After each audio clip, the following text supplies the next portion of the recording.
Well, welcome back to the Newt News Podcast. We are going live today on Friday, January 5th. Kind of had some weird Cardinals news and stuff going on this past week with miscommunication regarding injuries, and then the trade market seems to be moving now, and relievers are kind of being connected. They're signing in other places like Woo-Suk Go and Yuki Matsui, but then there's also now some new rumblings about different arms. So we wanted to break all of that down today because we have our prospect episode with Kareem coming on Sunday. So there won't be as much chatter about trades, free agents, all that kind of stuff on that. But we've got all that covered today. So Sandy, Andrew, how are you guys doing? Doing pretty good. It's Doing good all to be right. back. Seeing all the news about Dylan Cease has been pretty exciting. People are getting upset about Woo-Suk Go the other day, which is unfortunate. That he had to go sign with the Padres for such a bargain deal. I think it was 2 years, like $4 million, which is just shows that he wanted to go to San Diego, in my opinion. And a lot of the players from Asia, from Korea, Japan, they prefer playing on the West Coast. So it makes sense for him to go there, but it's unfortunate that we didn't land him. Yeah. It's crazy for how low it was too. Like I was reading and someone had said 4.5 million over 2 years is a rounding error in today's contractual terms. So it's just crazy. And Matsui took a huge discount too, it seems. So I mean, I guess whatever Mozeliak wanted to do wasn't going to work. They really wanted to be in San Diego. Yeah, we'll get more into the reliever conversation in a bit because for the most part this past week we've been speculating about why Matsui and Go went to San Diego specifically. But John Mozeliak gave Derek Gould some comments that gives a little bit more clarity, but still it's a little ambiguous about why they chose to go to San Diego. But obviously the biggest news right now is Ken Rosenthal's report from last night. So we're already planning on going live before this, mainly talking about Tommy Edman and let's talk about the relievers a little bit. And then this kind of somewhat bombshell comes from Rosenthal last night about the Cease market beginning to maybe get a little more momentum here, that the White Sox are weighing offers from teams right now. He stated that the Yankees and the Orioles seem to be the two that had maybe the most interest shown right now, but he also then went on to say that there are other clubs who are serious about Cease. So he didn't just say, oh, they can maybe make a play, but they're also serious contenders. He just couldn't nail down the exacts of who for sure it is. And so the few teams that he threw into the mix there that could potentially be three other teams would be the Dodgers, the Cardinals, and then the Red Sox. So just peeling back the tea leaves a little bit here. Cardinals in on Cease potentially again. Derek Gould this morning on Twitter was responding to a couple people who were like, okay, what's with the Cease stuff? And he said he just confirmed, he's like, it's been widely reported the Cardinals are continuing to talk to teams about trades. It doesn't mean it's going to happen, but they've been monitoring it. So I think there's been a lot of doubt across maybe Cardinal Nation about the potential of a trade. And is it still the most likely? Maybe not, but it's clearly on the table at least right now. So just on the surface, when you guys saw the Cease news, what was your first thoughts? And then we can maybe get into how it could play out. Yeah, so it was reported the Cardinals were involved in the Glasnow market when that was going on. Glasnow, I think, confirmed that himself before he ultimately went to the Dodgers because he wanted to sign that extension. But it's been clear ever since we signed Sonny Gray that the Cardinals were going to be open-minded about acquiring another starting pitcher. So we have 6 of those next season. Sorry about that. But I'd be excited for Dylan Cease. I know you guys had a trade proposal drawn up for him. And as long as it doesn't cost Brendan Donovan or Nolan Gorman, I think I'd be all in favor of acquiring Dylan Cease. Like any of the prospects, anyone who hasn't made it up to the major leagues yet, and then like Alec Burleson, some of those guys who don't have as clear of roles in the team, I think are all fair game. Package any of those guys, even Tin Cans. Victor Scott's the only prospect I'm a little bit more hesitant to part with, but like pretty much anyone that's not Brendan Donovan or Nolan Gorman should be on the table for this. And if they come asking for that for Nolan Gorman or Brendan Donovan, and they're like, hey, if you don't give him to us, we're going to trade him to the Dodgers or something, then maybe I would consider it, because I don't want the Dodgers getting their hands on Dylan Cease, even though I'm a little bit of a Dodgers apologist now. But it just would be too much to handle in the playoffs. You need to secure one of those guys at the very least, especially if the Dodgers are going to be involved on that. But the Braves and the Reds, who were players at the start of the offseason, they seem to have gotten their guys that aren't Dylan Cease. The Braves traded for Chris Sale. The Reds got Montas. So I feel like they're mostly out on the market, as Ken Rosenthal reported. So that's good to see that they're not going to be players. Yeah. Well, I mean, when I heard Cease's name, obviously I got excited because he's been a really good pitcher at certain points in his career. And I was looking at some of his numbers, and like if we get 2022 Cease or even 2021 Cease, I'm very, very excited. Both those years, I mean, 2022, he posted a 2.20 ERA in 184 innings, almost won a Cy Young Award, struck out a ton of guys, limited walks just a bit. But the cool thing was he limited hits. Last year, he had the same problem that a lot of Cardinals starters have. Dylan Cease allowed 8.7 hits per 9, which is terrible. He also walked 4 guys per 9. That was, all that was done en route to a 4.48 ERA. And it's just not very good results. Dylan Cease did what he always does. He strikes out a lot of guys. He walks a lot of guys. But he gave up a lot of hits last year, and that was really scary to me. And that was something that we continuously pointed out was a problem with the Cardinals' rotation. So one of my early thoughts was, well, Dylan Cease is going to cost a lot. You're stuck in a bidding war now, right? You're going to have to outdo these other packages, and who knows what the White Sox are going to ask for. They're talking about 4 of your top 10 prospects now. Is all of that worth a guy who just put up an ERA in year 4.5?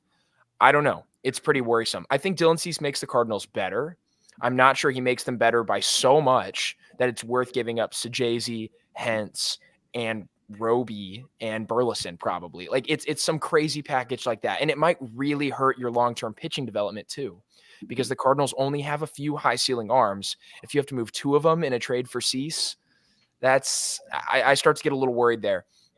I don't know. It's really tough because I would like them to make one of these moves. And I've been saying we need another starter, and I still believe that.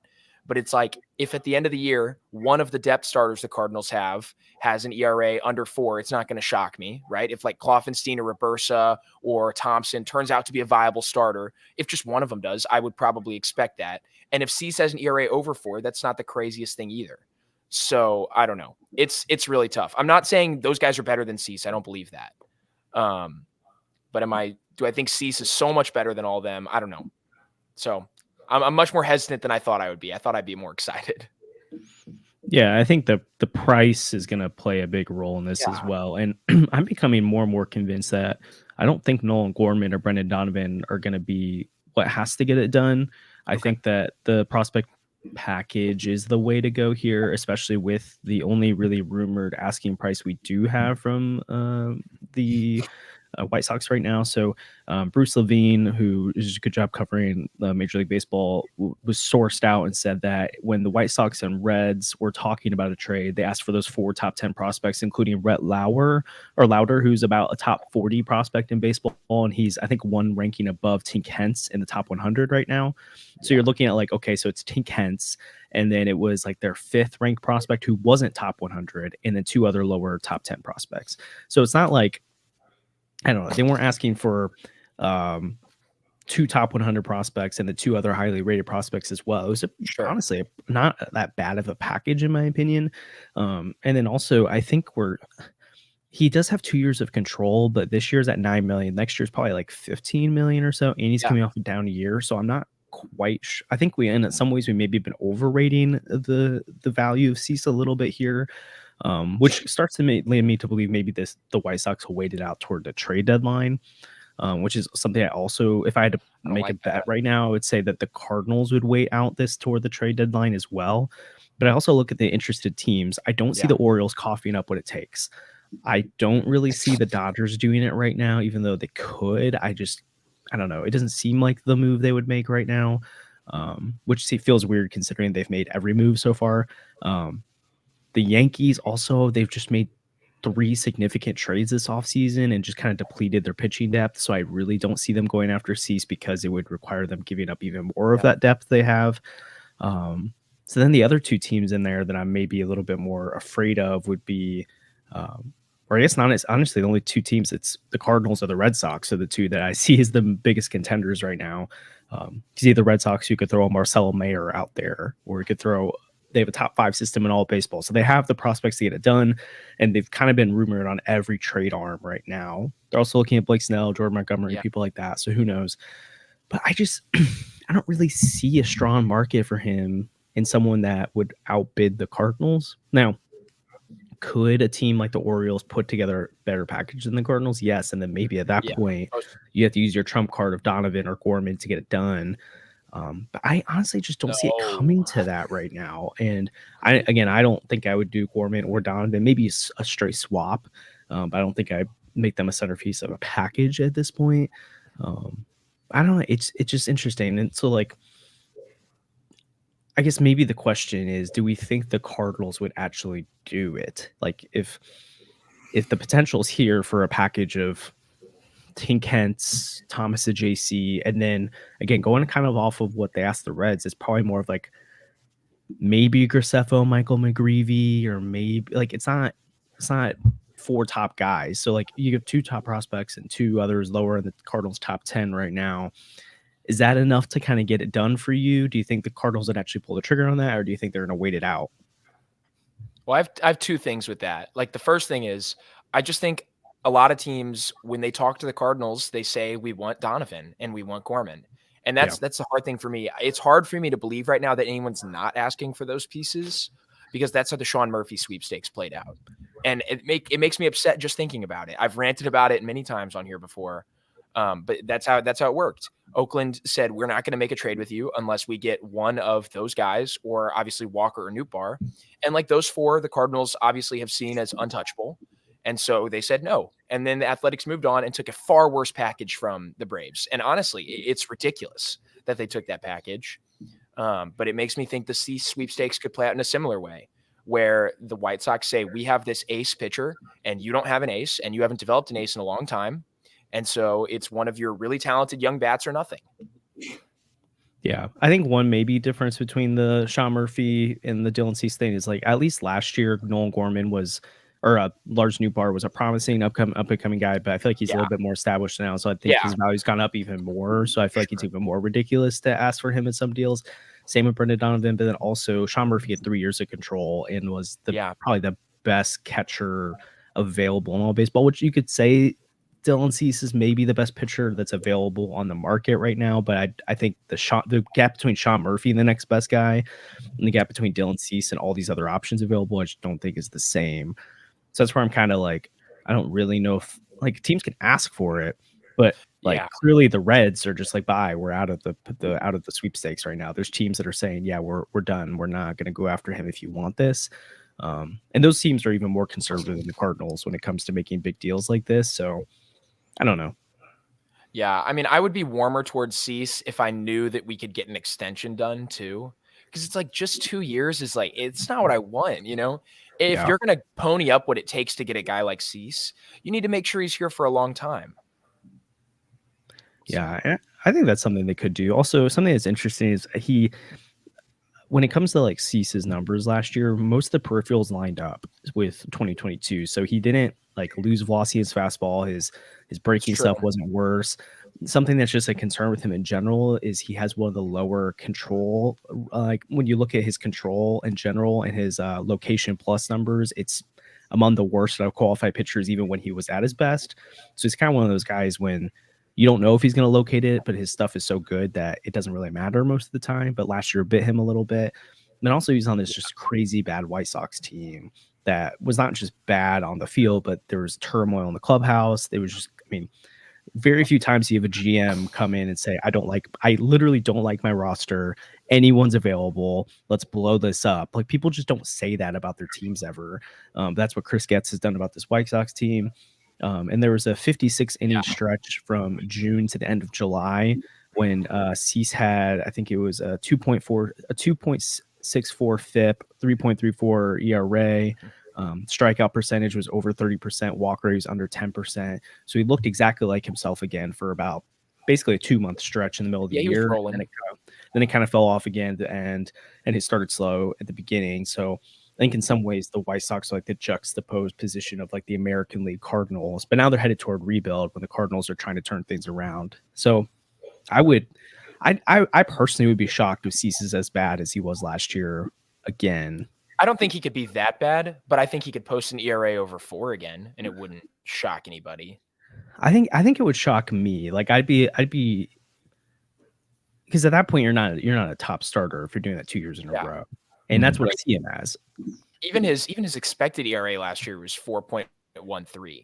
It's not like he got crazy. He got unlucky, but he didn't get crazy unlucky. He had a lot of blue on his Savant page, which is not a good sign.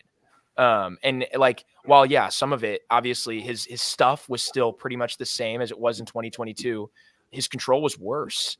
And a guy who already, like you said, had shaky control, if it gets to a point where even his great stuff isn't going to play well, then that's really concerning to me. I still think Cease is good. I'm not trying to argue that he's a bad starter or anything like that. And if the Cardinals got Cease, even if they, in my opinion, overpaid, like I'd be really excited to see his first start in Cardinal uniform. Like I would be so excited to watch him pitch. So yeah. I mean, I think it's telling that Cease hasn't been traded yet, because he was one of the trade pieces that was talked about like super heavily. He was like the pitching version of like Juan Soto. Everyone was in on him at the start of the offseason. And I think the White Sox might be asking a little bit too high still. And, the Dodgers tend to get what they want. We've kind of learned that this offseason. And they ended up getting Glasnow, who I think, sorry, Josh, but like he's not a guaranteed like number one starter in your rotation. And like he hasn't, he has less career WAR than Garrett Cole did last year. So like he hasn't shown up for the bulk of the innings. And I feel like the Dodgers would have preferred Cease over Glasnow, especially because you don't know what Shohei Ohtani is going to give you. Yamamoto's still like unproven, but he'll be good. But Walker Buehler had Tommy John surgery. I feel like the Dodgers would have loved to have had Cease over Glasnow, and it's telling that they didn't go that route, because I think the White Sox probably asked for a little bit too much, especially after the year he had last season. So I think the reason I'm in on Dylan Cease is because I think the package is not going to be what people think it will be. If they ask for Donovan or Gorman, I'm completely out. Just like the Mariners with their starters, like they want one of those guys. Like I'm not going to even pick up the phone. But with the White Sox, they've struggled to find a suitor. There's so many people that want Dylan Cease, but they've struggled to find someone to like give him to so far. Probably just because they haven't found a package that they like yet. So. Eventually they're going to have to lower that price, whether it's wait until the trade deadline or trade him later this offseason for less than they thought they'd get for him. It shouldn't be as bad as people are saying, hopefully. Yeah. And I think also a lot of this is timing too. Like you said, Andrew, like clearly teams have not pulled the trigger even with the extended interest in him. And we saw this last trade deadline too. The day of the deadline, it started to rumblings came out that the White Sox were shopping Cease, the Orioles were in on him. It seemed like a deal could get done, and then about an hour or two before the deadline, it's like, oh no, it's falling apart because the Orioles don't want to pay the asking price, and it just kind of seems like that's continued through the offseason. And I think what the White Sox probably thought would happen by this point is that Snell would be off the board, Montgomery would be off the board, these guys would be off the board, and someone would be scrambling to find a starter. But again, you look at all the teams that need a starter right now or that are in on him. The Dodgers don't need to make it happen. The Reds already backed out. The Yankees don't need to make it happen. I don't really think they can. The Braves have backed out. You look at the Red Sox, they're probably the most desperate outside the Cardinals to make it happen. But again, they just got rid of Sale and brought in Giolito, and they've got other options they could turn toward as well. And they're also not necessarily striking me as a team going all in this year. So I'd be kind of surprised if they deplete their farm system to do that. And then the Orioles, but again, they just don't seem like a team that's going to move off of too much to get it done. So I just seems like it makes a lot of sense. But if I had to lean one way again, I know I said at the top, is that I would believe that it would take. I think the White Sox will wait this out longer, believing that okay, there's always a team desperate at the deadline, so maybe we can get at least what we're asking for now, even if we don't get it. And then also, if Cease comes out and is amazing, then the price goes up a little bit. But then there's risk on the White Sox end too of like, okay, he's got 2 years of control right now. He's healthy, and people value him. What happens if he blows out his elbow in May, or even just has shoulder issues? It's like the Frankie Montas thing at the Athletics. They waited so long, he got hurt. They got stuff at the deadline, but it wasn't super valuable.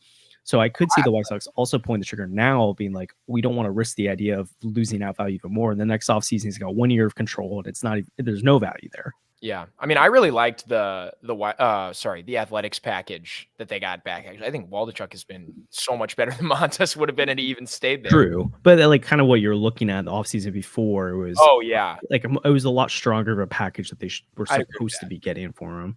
So I don't know. It's just cat and mouse. Like, who's going to be the one who caves in first? Is it the White Sox who are like, okay, we just need to get the value now, or is it going to be a team who's like, oh, we need that starter right now? And based on how the market's playing right now, I feel like it's the White Sox who are going to be the ones to cave in, and that tends to play in the Cardinals' favor because they like to be the team that's like, okay, you come to our asking price. Sure, and I think if the White Sox decide that they should trade Cease, I think if they don't, it's stupid. It'd be idiotic. When have we seen it work? So not like the Angels not trading Shohei Ohtani. It was just dumb.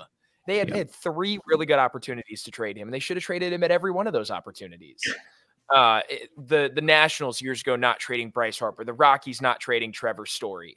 Like, even if you trade a guy at the deadline and it feels like you're not going to get a ton, sometimes it works out. The Orioles got Dean Kramer for Manny Machado, and now he's a big part of their rotation. He was just a throw-in at that point. So I think the White Sox, they have to trade him at some point, and waiting on it would just be so dumb. There's so much more to lose between now and the deadline than there is to gain. Even if everything goes right, Cease comes out, is a Cy Young contender, how much more are you really getting for him at the deadline? Because you're losing 20 starts. Ridiculous. It'll be interesting to see. Justin, there's such a plethora of views here. Justin on YouTube just said no one should be off limits, honestly, and then you have others who can name 12 people who should be off limits in these trade packages. So it's difficult to kind of put this together. At the end of the day, too, we're not in the conversation rooms. We don't really know exactly what the White Sox want. And even when I brought up the Reds package earlier, you can't necessarily just say the second ranked prospect on the Reds is who they would want from the Cardinals. Like, it's not that simple. Exactly. And just because a guy's the best prospect in baseball, according to MLB.com, doesn't mean the other team wants him. Like, there's just different valuations, different levels of what like desire, all that kind of stuff. So speaking of figuring out what the heck is going on and people having their opinions on what should have happened, the reliever market began to develop over the last few weeks. You had Woo-Suk Go and Yuki Matsui both go to the Padres. We talked a little bit about the West Coast side of things and if that played a role in it. Derek Gold asked John Mozeliak about this a little bit. And while he wouldn't comment specifically on those 2 names, he was asked if the idea of the coast played a role in it. And Mozeliak noted, traditionally, I think people want to play in the coast, but it was difficult to say if that's what the biggest factor was here. But he did say it felt like the factors for both of those deals, or at least the deals in general, were dollars and years. So for Mozeliak, it probably seemed like it lumped Yamamoto into that sweepstakes too. Like, I don't think he was just talking about Go and Matsui there.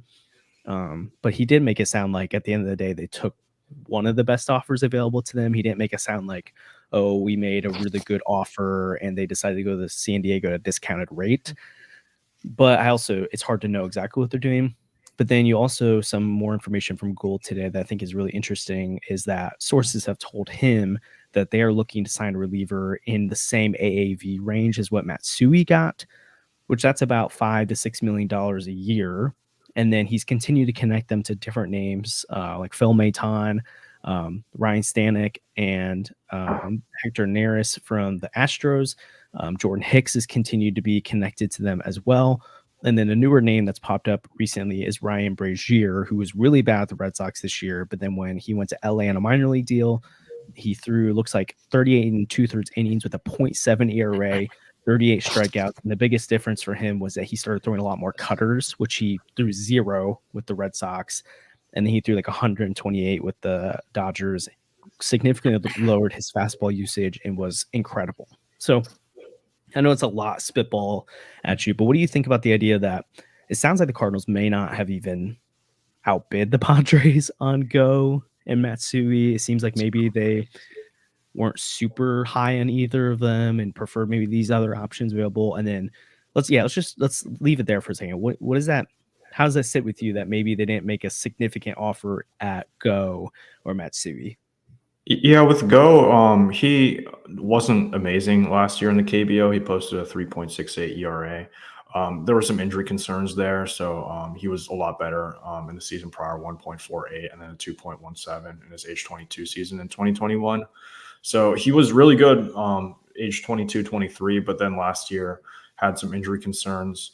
KBO talent is really hard to evaluate. There's just not that many pitchers that come over from over there. Just not many players in general come over there. So like it's a tick below NPB even.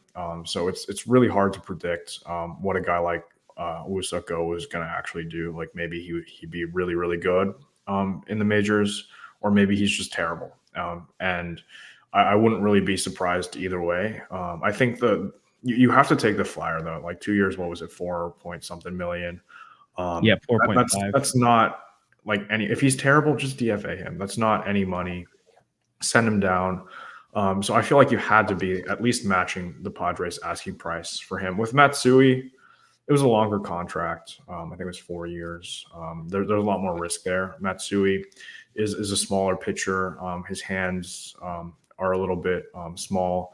And the Japanese ball is slightly smaller than the American ball. And there are reports that in the WBC, Matsui had trouble gripping the American ball a little bit. So there might have been some concerns there with his size and with just how he would adjust to the major leagues. So I'm not too upset that the Cardinals didn't go after him. I thought he would have been a good fit.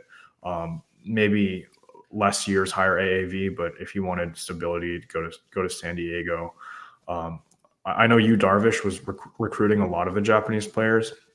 He said that he wanted the Padres to build a team of Japanese players to rival the Dodgers, which I think is kind of funny because they all went over there. I feel like the Mom, We've Got This at Home version of the Dodgers. Yeah. It's like that kind of sucks for the Padres, but there might have been some comfortability with San Diego. It's like a lot of the Asian pitchers at the start of this offseason were like, yeah, we don't really care where we go, but all of them have signed in the West Coast so far. So it's kind of telling, I guess, with that.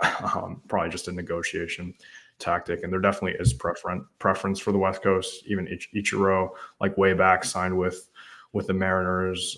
Sure. Yusei Kikuchi went to the Mariners. Like it's just more comfortability, I guess, closer to Japan and Korea. So it's not out of the question. Jung-Hoo Lee and Ha-Sung Kim all on the West Coast. So no one's really gone anywhere else.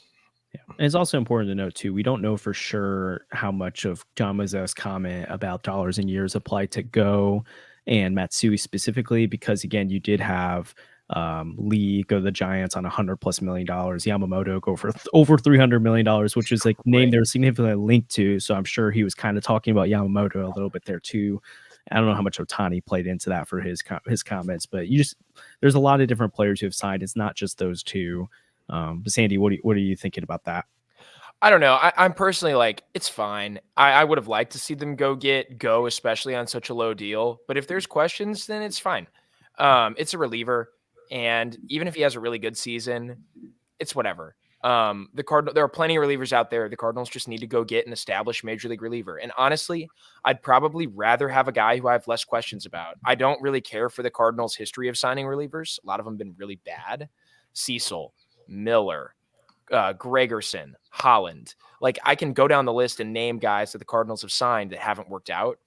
Do I need to add Go or Matsui to the list? Like I think it's fine. I also just don't think they needed a lefty super bad.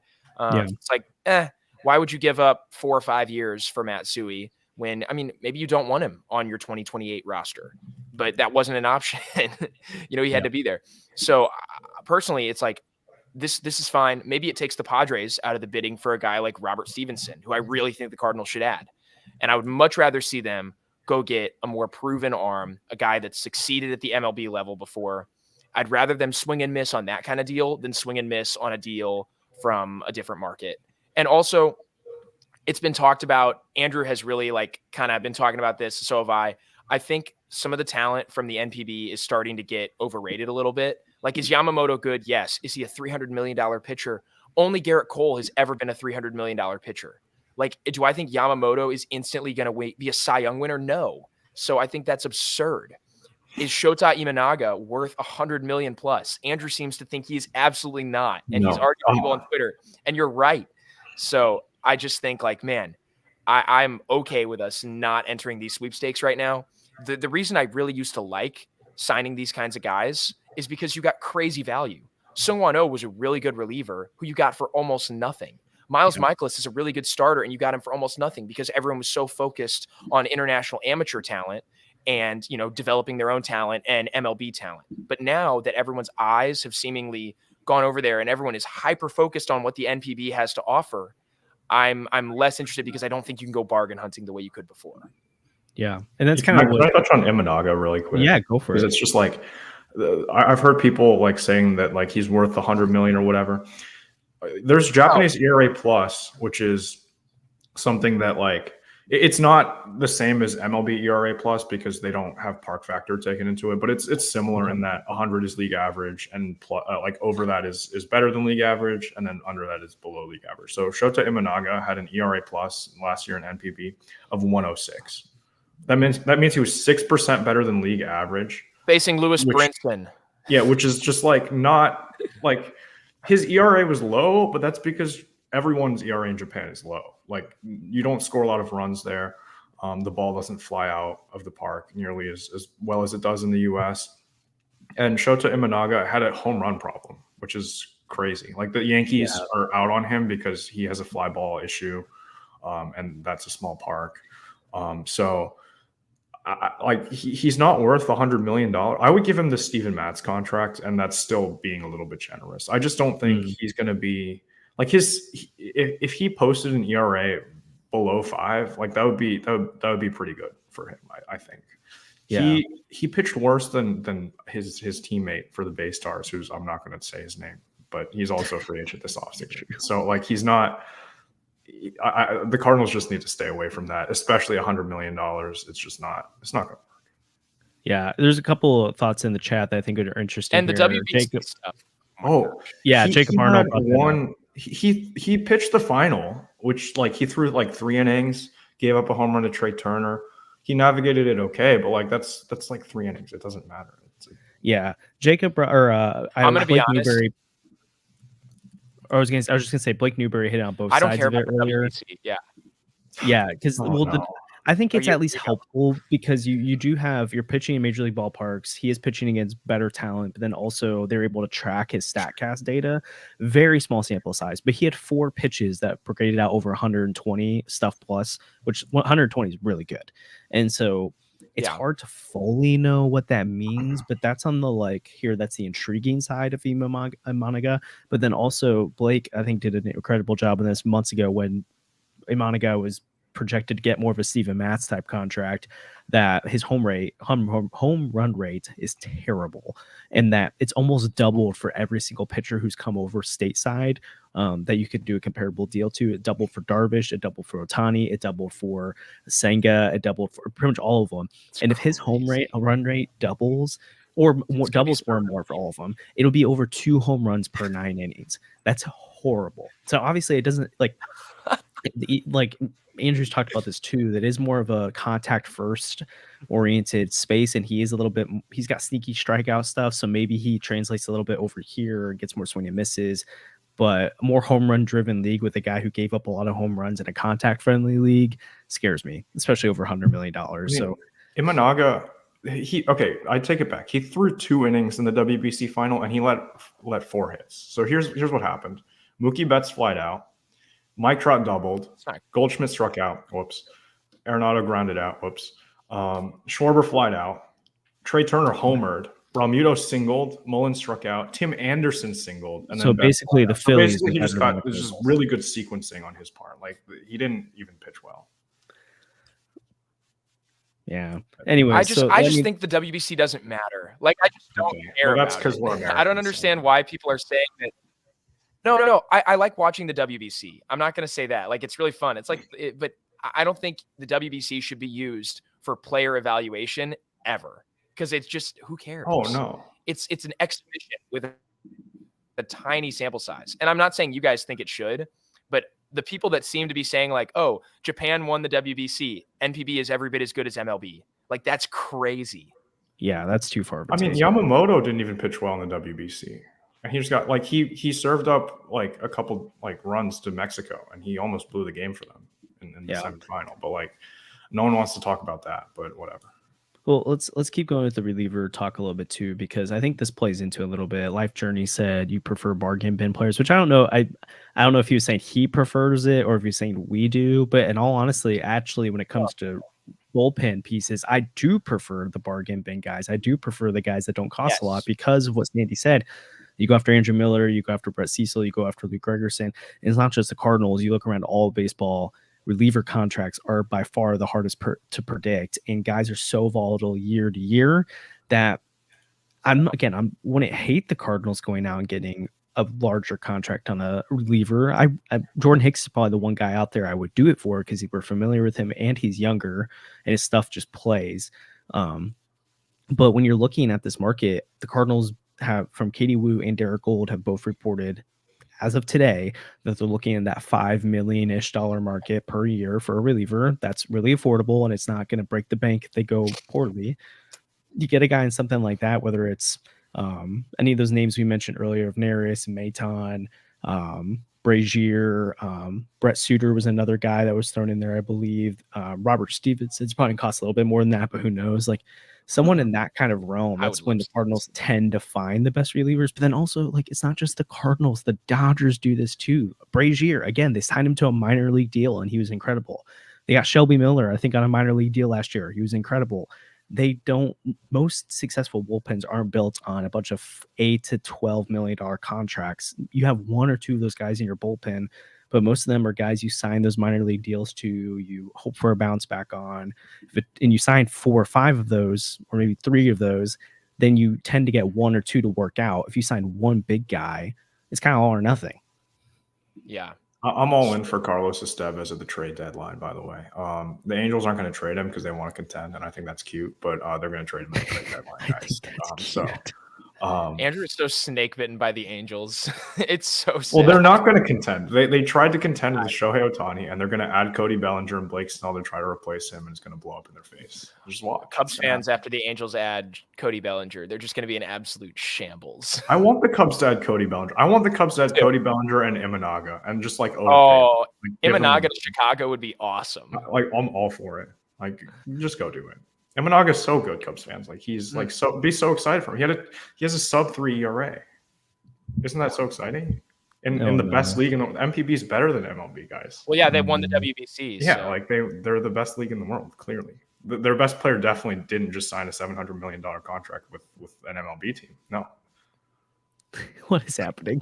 Uncle Ted brought up a good point here in the chat too, that the slider fastball guys is what you're wanting to target, which is what the Cardinals have done this offseason.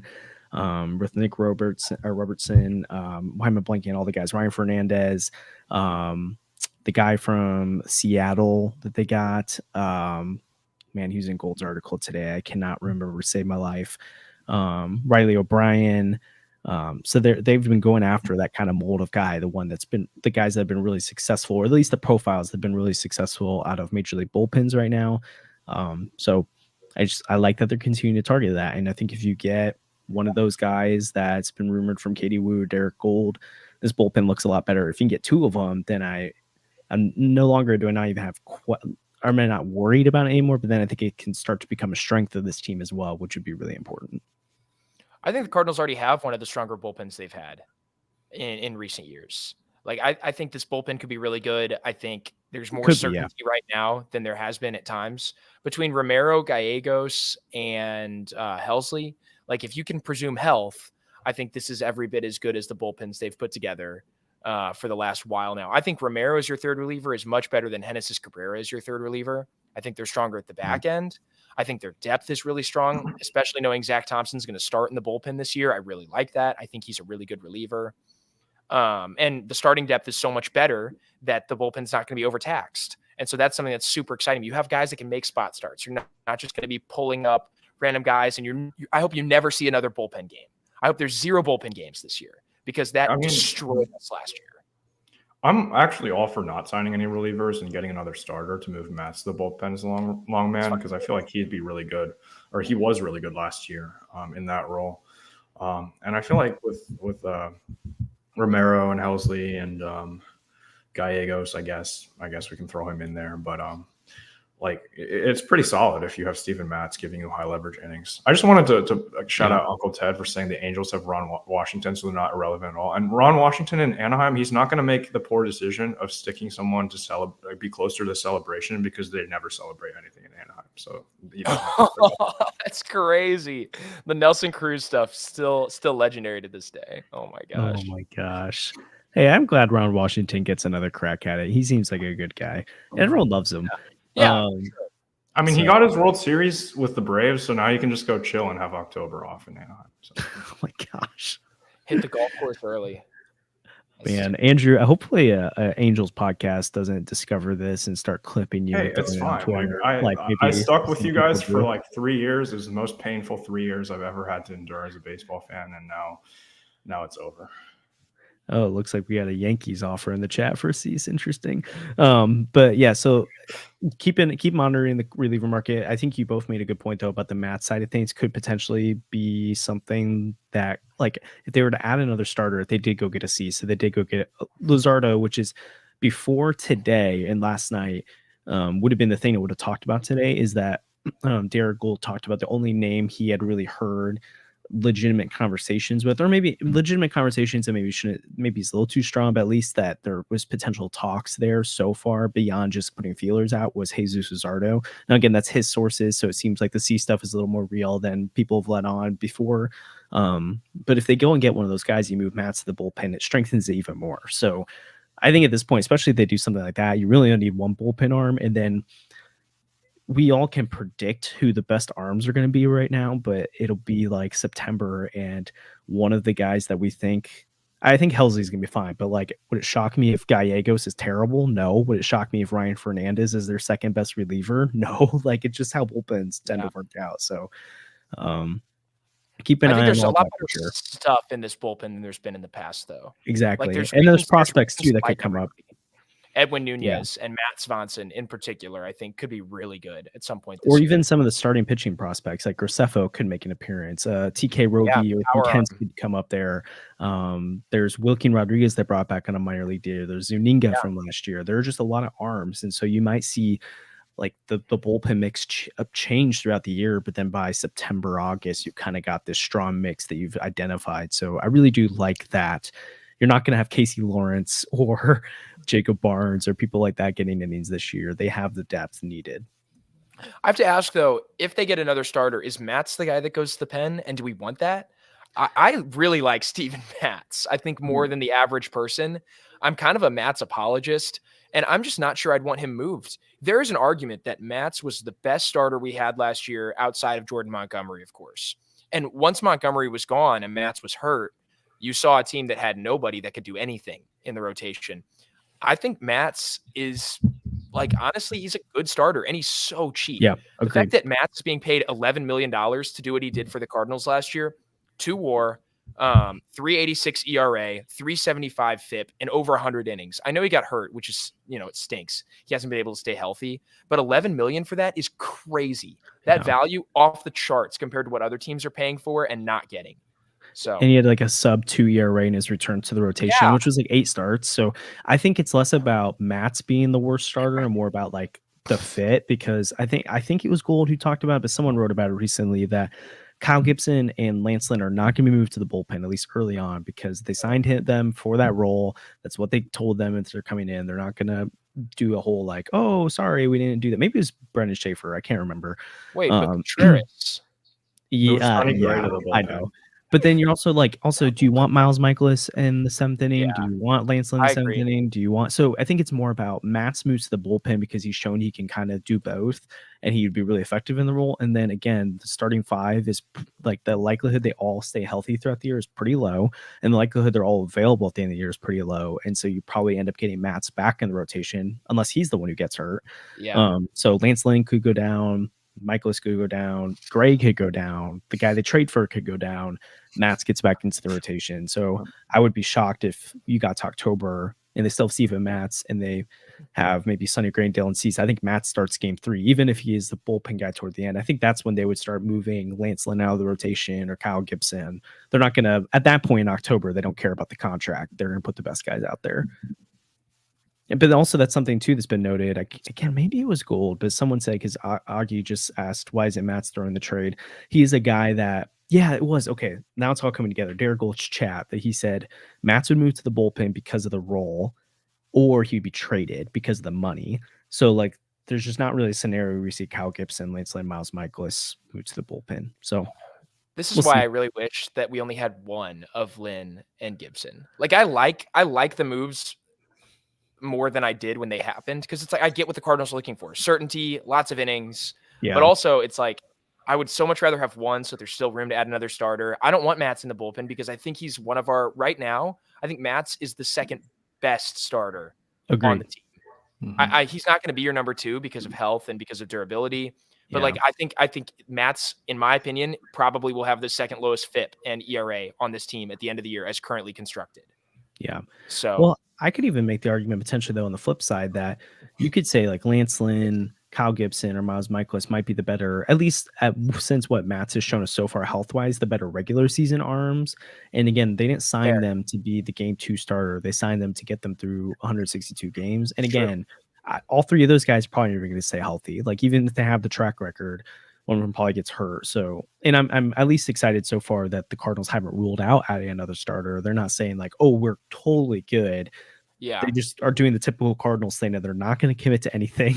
And they might say tomorrow that we like our 5 guys and tomorrow trade for Cease, or today we like our 5 guys, tomorrow trade for Cease, like they did with Matt Carpenter, Nolan Arenado. Yeah. And they continue to do all throughout time is they kind of just like, people are getting mad that Mozeliak said, I think we can contend for a World Series. Like, he's never going to say we're not a contender, especially when they're trying to make the playoffs. He's just not what he's going to do. And in that same sentence, he continued to say, but we also are looking to add more. And people are like, oh, see, it's proof that they aren't going to add anymore. It's like he literally in the same sentence said, we're still looking to add. So we'll see. But I think as we're wrapping up the conversation today too, obviously maybe the thing that blew up the most before this recent news on Twitter was news about Tommy Edman's injury.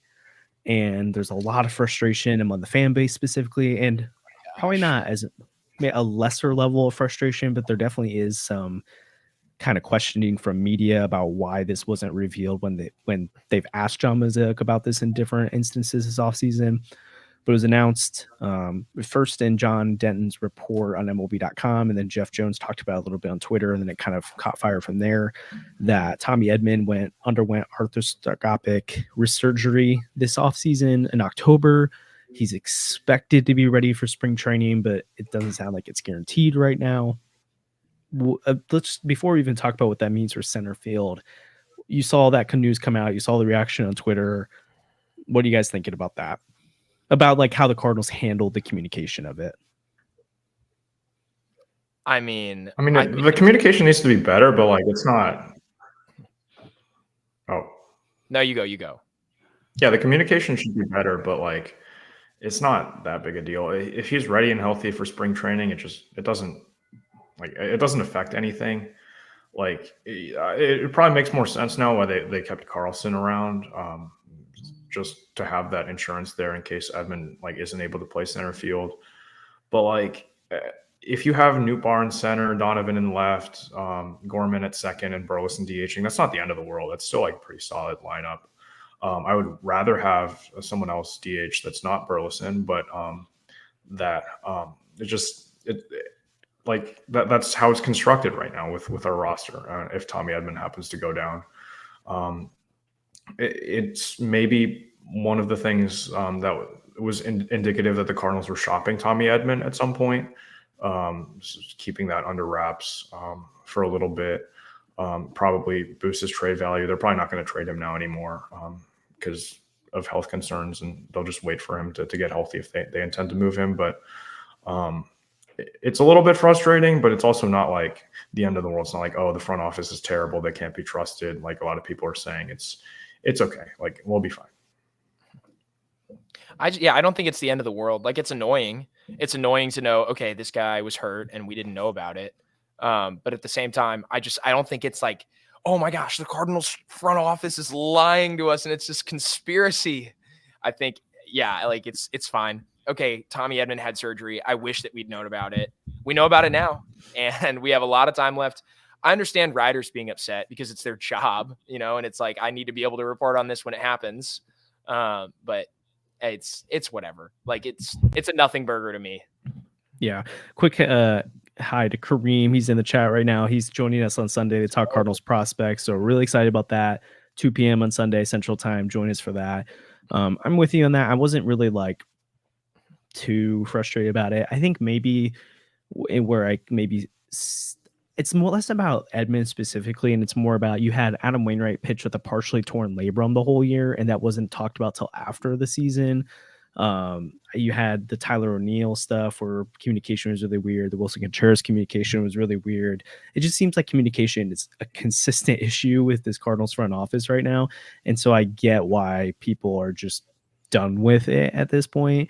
I think personally what I would much rather us be talking about, and I think matters way more. Also, the end of the season press conference was canceled. Cleveland pointed that out, which I think matters. So there's just a lot of that. But I think the thing that we should really be talking about is the fact that Tommy Edman might not be ready for opening day.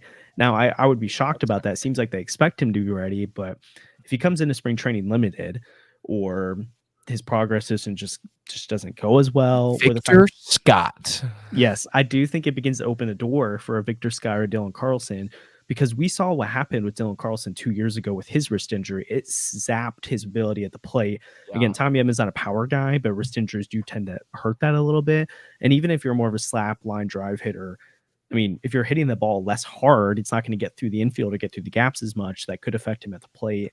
Who knows how it could potentially impact him defensively. Again, it seems like the Cardinals don't have questions about that. But one of my bold predictions I did on the website a couple of days ago was that Dylan Carlson would win the center field job. This was before what we knew about Tommy Edman. I think this opens the door for a Dylan Carlson to come into spring training and try to fight for that center field job, or Victor Scott. If, again, I think odds are he starts in AAA, and that's probably the best thing for him. But I don't know. There could be an opening there, especially with I think they really need to be careful with Edman, because if he goes down, they don't really have another shortstop outside of Mason Wynn.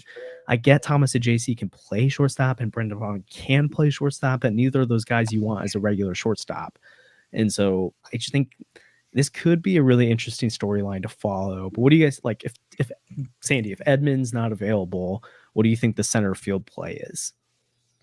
If Edman's not available, if I'm running the team. So if I'm running the team and if the Cardinals are running the team are two different scenarios here, especially with, well, I don't normally trash on the front office, but like their internal personnel decisions drive me up a wall sometimes.